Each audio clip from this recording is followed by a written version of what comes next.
So the Falcons did make another big roster move last night. Let's see. Did they activate Marlon? No, they didn't do that. Okay. Well, Jalen Mayfield, they must have activated. No, they didn't do that. Well, we know Isaiah Oliver was back at practice.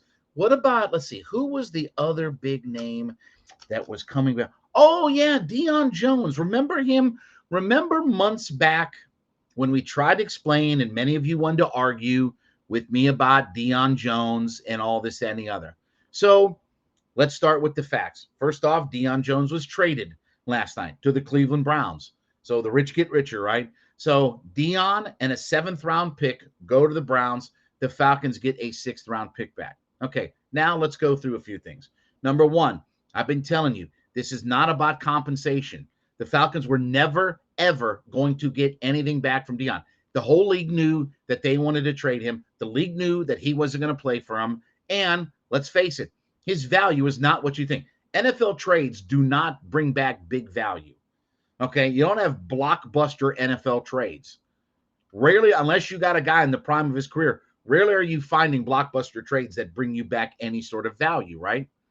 Deion's not right now a high value player. So I told you that they wouldn't cut. Let's go back months ago. Let's go back in the summertime. What, May to early June, right? And remember I talked about this whole thing started with how they scheduled his surgery. Remember that simple, little, easy, nothing to it cleanup surgery that just magically got scheduled for let's all say it together, mandatory mini camp, when the players have to be there and the media will be there because it's open. That's what, not February, not during the playoffs because the Falcons weren't a playoff team, not before the draft, not on St. Patty's Day, not on Arbor Day. They waited until mandatory minicamp. Then they just, now that the media's here and everybody has to be here, because you don't worry about during OTAs. You could be there, not be there, right? But mandatory mini, let's get him in. And then we get through all that. Oh, guess what? Training camp, all that's coming up. Cool. He's recovering from, remember that, it's just a quick, simple cleanup. It's no big deal. Oh, no, we got it. We're putting him on the PUP list for training camp and preseason, all that. Then they get a chance to showcase him for a little bit for teams in the Jacksonville game, right? Comes back, comes off the PUP list, healthy, ready to go, plays a whole quarter plus against Jacksonville. Oh, it's time for the regular season. Ooh, my arm. My arm's broken. Something's wrong with my arm. My arm's broken. And it goes to IR. Now, what did we talk about last week with Isaiah Oliver? Oliver said, we had the discussion about, I could have done this week to week. I didn't have to go on IR. I could have come back sooner. But we thought that's all a business decision. That's the Falcons' business decision. When Arthur Smith tells you, oh, yeah, it's player safety and all, that's all malarkey. If a guy's ready and he can help the team, he'll be on the field. And what have we said for the longest time here? For months and months. None of this is just random coincidence, happenstance. None of this. I've tried to tell you, Zeno's tried to tell you, Jarvis and Tanitra tried to tell you that he wasn't going to play for the Falcons again.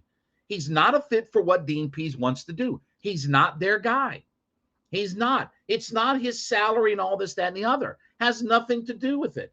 If he was a guy that they thought could really help their football team, he'd be here today. They don't look at him as a guy who can fit the role that they need for that defense to really help them out. It's as simple as that. It's Pease, it's Smith, it's Fontenot, it's all of these guys that this is what we want, looking for philosophy, this, that, and the other, and he doesn't fit that. Not that he's a bad player, not that he's a bad guy, not that he's no good, but for what they want. And these things just don't happen in a vacuum. We'll see again this week. Mayfield's eligible to come off again. Marlon Davidson's eligible to come off. You think we're going to see either one of those guys? You think come Wednesday they're going to be running out on the field at practice this week?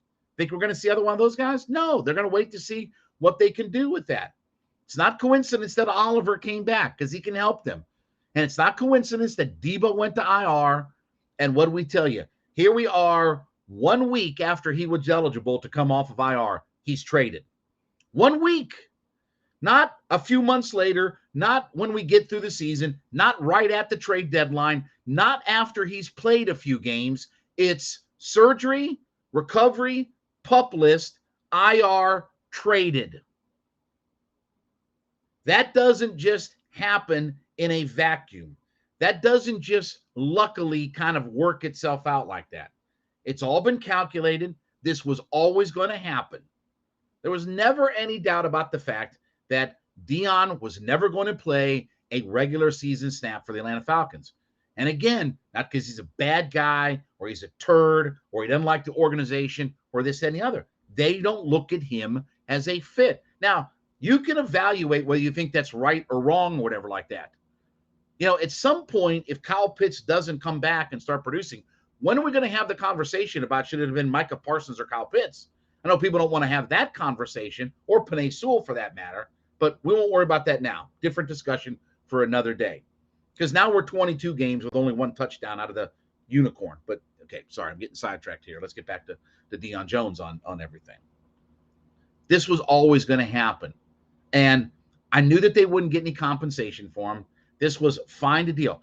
By the way, let's talk about the restructure. Remember when we told you weeks ago, the only reason they restructured his contract was to make him easy to trade, because the Browns are picking up $1 million or whatever for him. Falcons are going to eat a whole bunch of money. Falcons are fine with eating a whole bunch of money. They have the cap space. It doesn't affect them. It ain't like they need all this cap space this year to go out and sign Tom Brady or Aaron Rodgers. They've got cap space. If they wanted to bring a free agent in off the street, they could do that. And they may do that now. They may go get themselves another defensive lineman or something like that and bring them in off the street. But the cap didn't really matter for this year. He was allocated. They had the money, this and the other. Okay, you eat some of it. Who cares? Your roster is your roster at this point. You might add a piece or something like that. They elevated a guy from the practice squad to move here, Mickey Mouse it here. Okay, fine. But he was never going to play. And he wasn't the guy, wasn't the fit for what they wanted. It's that simple. There's no need to overthink this. When your head coach came out and told you it's going to be hard for him to get on the field and find playing time, that was your ding, ding, ding, ding, ding, ding, ding moment that said, whoops, wait a second. Deion ain't going to be here. And guess what? Here we are 1 week after he was eligible to come off of IR that he's traded, and now he's a Cleveland Brown.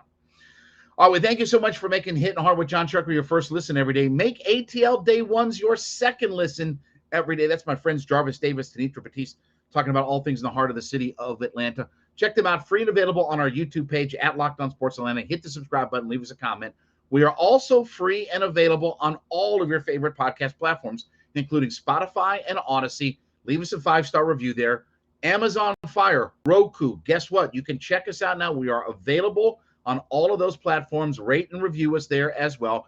And, of course, hit me up at JMCH316 on my Twitter page. We'll get ready for Braves baseball. Phillies and Braves come up early tomorrow afternoon. Talk about that tomorrow. This has been Hittin' Hard with Jon Chuckery, Locked On Sports Atlanta.